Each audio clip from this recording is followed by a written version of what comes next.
నమస్కారం అన్న. నమస్కారం. మీ పేరు?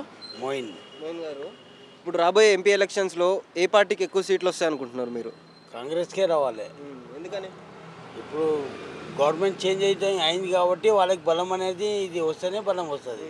కాంగ్రెస్కే రావాలి అది అంటే కోరిక. బీజేపీ కూడా టఫ్గా ఉంది కదా, క్యాండిడేట్స్ని మంచి మంచి క్యాండిడేట్స్ని నుంచోబెడుతుంది.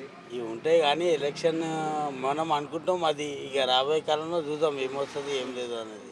అంటే ఎవరుంటే మార్పు అనేది వస్తారు అనుకుంటున్నారు, అభివృద్ధి కానీ? వస్తేనే ఇంకోసారి తెలుస్తుంది అభివృద్ధి అవుతుందా కాదా, దాని తర్వాత డిసైడ్ అవుతాం మళ్ళీ.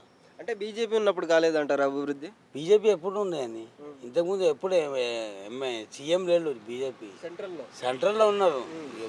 నాకైతే స్టేట్లో ఉన్న వరకే సెంట్రల్తో మాకు ఏం బెనిఫిట్స్ ఉంటాయి, ఏమున్నా స్టేట్ బెనిఫిట్ కాంగ్రెసే రావాలి అట్లా.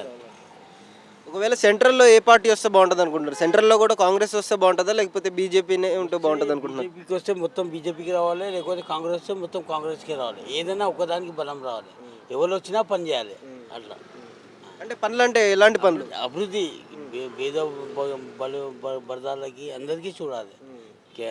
ఆటో మేము ఆటోలో మా గురించి అందరికీ చూడాలి అట్లా. ఎవరు వచ్చినా గవర్నమెంట్ ఏది వచ్చినా మంచిగా చూడాలి అంతే.